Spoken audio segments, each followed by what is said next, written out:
Hello साथियों, English trekker YouTube channel में आपका स्वागत है। मैं आपको कहानियों के माध्यम से इंग्लिश किस तरह पढ़ा जाता है, किस तरह उसे समझा जाता है या फिर उससे आप इंग्लिश से हिंदी में या फिर हिंदी से इंग्लिश में कैसे ट्रांसलेट कीजिएगा, इस सभी को मैं आपको यहाँ पे बताता हूँ। इस वीडियो में आपको बहुत से नए-नए वर्ड मीनिंग्स देखने को मिलेगा, जिसे आप याद कर लीजिएगा और समझ लीजिएगा कैसे उसका यूज़ किया जाता है, ठीक है? चलिए बिना देर के हम वीडियो को स्टार्ट करते हैं। अगर आप मेरे चैनल पे नए हैं तो चैनल को सब्सक्राइब कीजिएगा, वीडियो को लाइक कीजिएगा, शेयर कीजिएगा। देखिए आज का टॉपिक है द प्रॉमिस ऑफ फॉरएवर। हमेशा के लिए वादा। फॉरएवर मतलब होता है हमेशा के लिए। ठीक है, ऑफ मतलब हो गया यहाँ पे काके के लिए काकी का यूज करने के लिए ऑफ का लगाते हैं, और यहाँ प्रोमिस मतलब होता है वादा। ठीक है, यानी हमेशा के लिए वादा, जो कि मैं यहाँ पे हिंदी में भी लिख दिया हूँ। ठीक है, देखिए यहाँ पे वंस अपॉन ए टाइम, इस पूरे का अर्थ होता है एक समय की बात है। In a small picture cube village, picture cube का मतलब होता है खूबसूरत, विलेज मतलब होता है गांव, यानी खूबसूरत एक छोटे से खूबसूरत गांव में। इन मतलब हो गया मैं अ स्मॉल पिक्चर क्यूब विलेज, मतलब एक छोटे से खूबसूरत गांव में लिव्ड रहता था ए यंग कपल, मतलब हो गया एक युवा जोड़ा। कपल मतलब होता है जोड़ा, जैसे प्रेमी और प्रेमिका का जोड़ा होता है। ठीक है, उसी को कहा जाता है यहाँ पे कपल। ठीक है, यानी ये दोनों क्या थे, लवर्स लवर्स थे। ठीक है, जिसका नाम क्या था, ईला और डेनियल।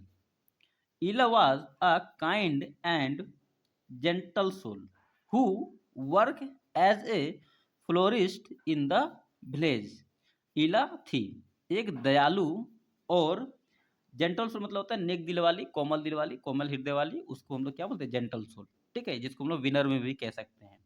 ठीक है, ईला क्या थी, एक दयालु और कोमल हृदय वाली लड़की थी, जो वो मतलब क्या था, जो वर्क काम करती थी। वर्क मतलब होता है काम करना, यहाँ पे वर्क का सेकंड फॉर्म का यूज किया गया है, वर्क मतलब काम करती थी। एज मतलब होता है के रूप में। ठीक है, किस रूप में काम करती थी, फ्लोरिस्ट मतलब फूल वाली, जो फूल को बेचता है उसको बोलते हैं फ्लोरिस्ट। ठीक है, यानी फूल वाले के रूप में काम करते थे इन द विलेज, गांव में। वाइल, जबकि वाइल का यूज के दौरान के लिए भी किया जाता है। ठीक है, लेकिन यहाँ पे क्या होगा, जबकि के लिए यूज होगा, क्योंकि आपको यहाँ पे आगे पता चलेगा। ठीक है, Daniel was a passionate musician. Passionate मतलब क्या होता है, जुनूनी। ठीक है, यानी मतलब वही चीज वो काम करता है, यानी वही उसका काम ही है। ठीक है, इसलिए यहाँ पे पैशनेट का यूज किया गया। ठीक है, म्यूजिशियन मतलब होता है संगीतकार, जबकि क्या था, डेनियल था, वो क्या था, पैशनेट म्यूजिशियन यानी जुनूनी संगीतकार था। दे हैड नो, वे जानते थे। हैड के बाद क्या है, भित्री का यूज हुआ है। ठीक है, ते थे, ती थी, जानते थे, ये तुम्हारा हो जाएगा पास्ट परफेक्ट टेंस का होगा। ठीक है, यहाँ पे हैड का प्रयोग हुआ, ये पास्ट परफेक्ट टेंस को दर्शाता है। वे जानते थे ईच अदर, एक दूसरे को। ईच अदर का मतलब होता है एक दूसरे के लिए। ठीक है, सिंस चाइल्डहुड यानी बचपन से। सिंस और फॉर का यूज तो आप लोग पढ़े ही होंगे टेंस में, कि किस तरह सिंस और किस तरह फॉर का यूज किया जाता है। ठीक है, जो निश्चित टाइम के लिए रहता है उसके लिए हम लोग सिंस का यूज करते हैं। जैसे कि बचपन से, दो सोमवार से, मंगलवार से, संडे से, ऐसे करके जब बोलते हैं हम लोग, तो उसमें लोग क्या करते हैं, सिंस का यूज करते हैं। या फिर जब हम लोग बोलते हैं 2 घंटे से, 4 घंटे से, कई दिनों से, इसके लिए हम लोग फॉर का यूज करते हैं। ठीक है, ये सभी क्या करते हैं, बचपन से इसे मतलब बचपन से एक दूसरे को जानते थे। एंड हैड ग्रोन अप, और बड़े हुए थे, टुगेदर साथ साथ, और साथ ही साथ क्या हुए थे, बड़े भी हुए थे। शेयरिंग साझा करते हुए, अनकाउंटलेस मोमराइज मतलब क्या, अनगिनत यादों को साझा करते हुए वे बड़े हुए थे। बात समझ में आ रही है कहानी की। चलिए अब आगे देखिए, इसमें क्या दिया गया है। ऑन समर इवनिंग, यानी एक गर्मी की शाम। समर इवनिंग मतलब होता है गर्मी की शाम। ठीक है, और केवल समर रहता तो गर्म की, जिसको हम लोग गर्मी बोलते हैं वो होता है। ठीक है, तो यहाँ पे वन समर इवनिंग मतलब हो गया गर्मी की शाम। अंडर मतलब होता है के नीचे, अंडर का यूज होता है के नीचे। ठीक है, गोल्डन ग्लो मतलब चमकती हुई रोशनी, ऑफ सुनहरी रोशनी। ठीक है, जो गोल्डन ग्लो, जैसे सुनहरी रोशनी क्या होता है, चमकती है ना, उसी की बात यहाँ पे कर रहा है। ठीक है, चमकती हुई सुनहरी रोशनी ऑफ द सिटिंग सन, यानी सूर्यास्त हो रही। ठीक है, यानी सूर्यास्त जो होती है उसकी जो रोशनी है उसके नीचे। डेनियल जो लड़का है, टुक ले गया। टी ए के, टेक मतलब होता है ले जाना। टेक का यहाँ पे क्या सेकंड फॉर्म का यूज किया गया है, टुक मतलब ले गया इला को। ठीक है, डेनियल क्या हुआ, इला को ले गया to a schedule spot, scheduled मतलब होता है एकांत, स्पॉट मतलब होता है क्या, जगह, एकांत, एकांत जगह पे ले गया। बाय ए ब्यूटीफुल लेक, यानी एक जो तालाब है, तालाब यानी एक सुंदर तालाब के पास। ठीक है, ब्यूटीफुल मतलब होता है सुंदर, लेक मतलब होता है तालाब, झील। ठीक है, एक तालाब के पास ले गया।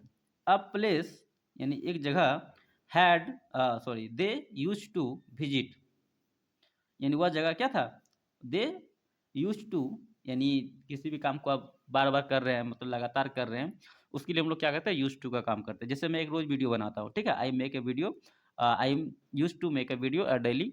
ठीक है, जो काम हम डेली करते हैं उसके लिए हम लोग क्या करते हैं, यूज टू का यूज करते हैं, ये हमेशा याद रखिएगा।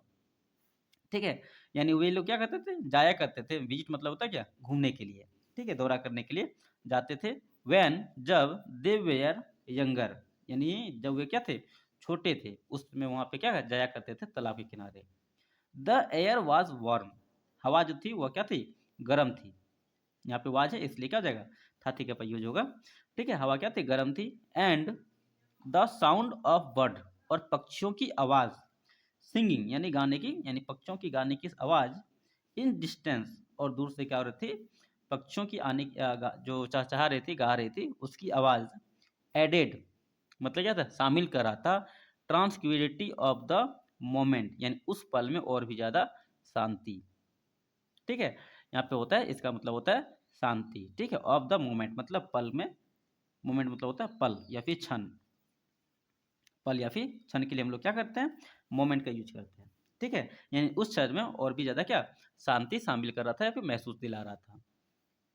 इला डेनियल, इला, देखिए आगे बोलते हैं, इला डेनियल से, इला ने क्या किया, डेनियल से कहा, हिज वॉइस ट्रम्बलिंग मतलब क्या, कांपते हुए आवाज में या फिर घबराते हुए आवाज में, विथ इमोशन यानी भावनाओं से कांपते हुए आवाज में कहा, you are sorry you have been a part of my life, तुम हो मेरे क्या, a part of my life मतलब मेरे जीवन का एक हिस्सा, ए पार्ट ऑफ मतलब होता है एक हिस्सा, एक भाग। ठीक है, माई लाइफ मतलब होती है मेरी जीवन, मेरे ही जीवन का एक तुम हिस्सा हो। फॉर सो लॉन्ग, काफी दिनों से। ठीक है, बहुत दिनों से तुम मेरे लाइफ का क्या हिस्सा हो। एंड आई कांट इमेजिन, मैं कल्पना नहीं कर सकता हूँ। यहाँ पे कैन और नॉट का यहाँ पे क्या कॉन्ट्रैक्ट फॉर्म है, कैन मतलब होता है सकना, नॉट मतलब होता है नहीं। तो यहाँ पे दोनों को जोड़ के बताया गया कि मैं नहीं सकता हूँ कल्पना कर। ठीक है, मैं कल्पना भी नहीं कर सकता हूँ, माई फ्यूचर मैं अपना भविष्य, विदाउट यू तुम्हारे बिना। ठीक है, मैं तुम्हारे बिना अपना भविष्य की कल्पना भी नहीं कर सकता हूँ। अब देखिए यहाँ पे आई हैव रिटन, मैंने लिखा है, यहाँ पे हैव अब प्लस क्या है, भीतरी का यूज किया है। ठीक है, तो मैं इसका क्या हो जाएगा, पास्ट परफेक्ट टेंस हो जाएगा। ठीक है, मैंने लिखा है अ सॉन्ग मतलब एक गाना, फॉर यू तुम्हारे लिए, मैंने एक गाना तुम्हारे लिए लिखा है। ठीक है, टू एक्सप्रेस बताने के लिए, एक्सप्रेस मतलब होता है बताने के लिए, दर्शाने के लिए, उसके लिए हम लोग एक्सप्रेस का यूज करते हैं। ठीक है, हाउ मच कितना अधिक, आई लव यू मैं तुमसे प्यार करता हूँ। ठीक है, मैं तुमसे कितना ज़्यादा प्यार करता हूँ, ये बताने के लिए मैं तुमसे तुम्हारे लिए गाना लिखा हूँ। ठीक, ही पुल अप उसने क्या निकाला, हिज गिटार यानी जो बजाने वाला जो यंत्र होता है, तार जिसमें लगे रहते हैं उसको बोलते हैं गिटार। ठीक है, उसने अपना गिटार निकाला, एंड बिगेन टू प्ले और बजाना शुरू किया।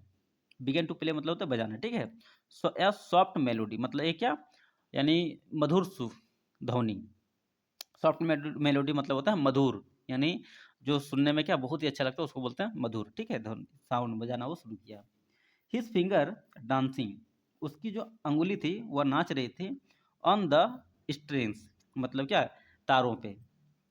STRING, स्ट्रिंग मतलब होता है गिटार का तार होता है ना, उसको बोलते हैं स्ट्रिंग। ठीक है, उसकी अंगुली जो वह गिटार के तारों पे नाच रही थी। एज जैसे कि the word flow from his heart, जैसे कि लग रहा था क्या, जो शब्द है उसके दिलों से निकल रही है या फिर दिनों से आ रही है। The song was about to bond, यानी सॉन्ग था। ठीक है, अबाउट मतलब होता है के बारे में। ठीक है, संबंध, उसका जो सॉन्ग था वो क्या था, संबंधों के बारे में था, जो उसके बीच में रिश्ता था उसके बारे में था। दे शेयर उन्होंने साझा किया, अबाउट ऑफ द मोमेंट यानी खुशी के पल के बारे में, ऑफ जो है ठीक है खुशी के पल के बारे में साझा किया। एंड सरो यानी खुशी और दुखी के पल के बारे में साझा किया, ठीक है। एंड अबाउट टू लव और प्यार के बारे में। दैट जो had stood the test of time जो खड़ा था, ठीक है, यानी समय की कसौटी में, उस पल का भी साझा किया उसने। इला with tier in her eyes, इला की आंख मतलब इला आंख में आंसू लिए, ठीक है, विथ टीयर, ठीक है, इन यहाँ पे देखिएगा, हर आई यानी उसकी आंख में आंसू, ठीक है, यानी उसकी आंख में आंसू था, आंखों कह सकते हैं कि इसकी आंख में आंसू लिए, लिसन सुन रही थी, टू एवरी वर्ड यानी हर शब्द वो क्या कर रही थी, सुन रही थी। ही नो वह जानती थी, हाउ मच डेनियल लव हर कितना ज़्यादा डेनियल क्या प्यार करती है उसे, ठीक है। एंड इन द मोमेंट उस समय, ही रियलाइज्ड उसे भी एहसास हुआ, दैट कि ही हैड लव हिम वह भी उसे प्यार करती है, इन द सेम वे यानी उसी प्रकार से, ठीक है, उसी प्रकार से वह भी उसे प्यार करती है। इसी तरह आगे देखिए क्या दिया है, ये तो उसी के साथ गया, ठीक है। ही हैड ऑलवेज नो वह हमेशा से जानती थी कि देयर लव उनका प्यार वाज स्पेशल मतलब क्या खास था। बट हैरिंग इट यह सुनकर, इन सॉन्ग यानी गाने में यह सुनकर, made her heart swell with happiness उसका दिल स्वेल मतलब भर गया, विथ हैप्पीनेस मतलब खुशियों से भर गया। थोड़ा सा मैं जल्दी में हूँ, ठीक है, समय बहुत कम है इसलिए मैं थोड़ा सा फास्ट में बता रहा हूँ, थोड़ा सा कंसंट्रेट करने का कोशिश कीजिएगा, ठीक है। एज जैसे the last note of the sun song, ठीक है, यानी गाने की जो अंतिम पंक्ति थी, फेडेड मतलब क्या घोल रही थी, इनटू द इवनिंग एयर यानी शाम की हवा में घुल रही थी। डेनियल टुक डेनियल लुक डेनियल ने देखा, इनटू हर आइज यानी उसकी आंखों में, एंड टुक हर हैंड और लिया उसका हाथ अपने हाथों में, इला का, और क्या बोलती इला को, विल यू मैरी मी क्या तुम मुझसे शादी करोगी, will you be my for ever तुम क्या हमेशा मेरे के लिए होगी। इलास हार्ट रेस्ट यानी इला का धड़कन क्या हुआ, जोर से धड़कने लगा, रेस्ट मतलब होता है जोर से धड़कना, हार्ट मतलब यहाँ पे दिल, ठीक है। एंड विथ अ स्माइल और खुशी के साथ यानी मुस्कुराहट के साथ, दैट जो लिप अप यानी चमक उठा, हर इंटायर फेस और पूरा जो चेहरा है वह खुशी के साथ चमक उठा। ही नोडेड उन्होंने सिर हिलाया, नोडेड मतलब होता है सिर हिलाना, ठीक है। Yes Daniel, I will marry you मैं तुमसे शादी करूंगा, आई हैव लव यू मैं तुमसे प्यार करता हूँ, फॉर एज लॉन्ग एज, ठीक है, जितना हो सके उतना मैं तुमसे प्यार करता हूँ, आई कैन रिमेंबर मुझे जितना याद है, ठीक है, जब से मुझे होश हुआ है तब से मैं तुमसे जितना हो सके उतना प्यार करता हूँ। And I will continue to love you और मैं तुम्हें प्यार करूंगा हमेशा। फ्रॉम दैट डे उस दिन से आगे, ठीक है, फॉरवर्ड मतलब क्या था आगे होता है, ठीक है, उस दिन से आगे, their love only grow stronger उसका जो लव था वो क्या हुआ, बिल्कुल और भी मजबूत होता गया। दे बुल्ट ए लाइफ टुगेदर उन्होंने क्या एक साथ जीवन बनाया, filled with laugh music and flowers यानी भरे हुए हंसी हंसी गाने और फ्लावर के साथ अपने जीवन भराया, ठीक है। एवरी डे वाज रिमेंबर हर दिन याद दिला रहा था, ऑफ द प्रॉमिस वादा वादा का हर दिन याद दिला रहा था, दे मेड जो किया था, दैट समर इवनिंग मतलब उस समर इवनिंग में किया था लेक के किनारे, ठीक है। अब प्रॉमिस ऑफ फॉर एवर यानी हमेशा के लिए वादा। मॉरल ऑफ द स्टोरी देखें तो, true love is built on deep understanding जो सच्चा प्यार है वो बना होता है क्या, गहरी समझ, शेयर मेमोराइज यानी साझा करते हुए यादें, और promise that last of time, ठीक है, और वादा से, ठीक है, जो लिस्ट ऑफ लाइफ टाइम जो हमेशा के लिए चलती है। इस वीडियो में ये तक, फिर वीडियो में, ठीक है।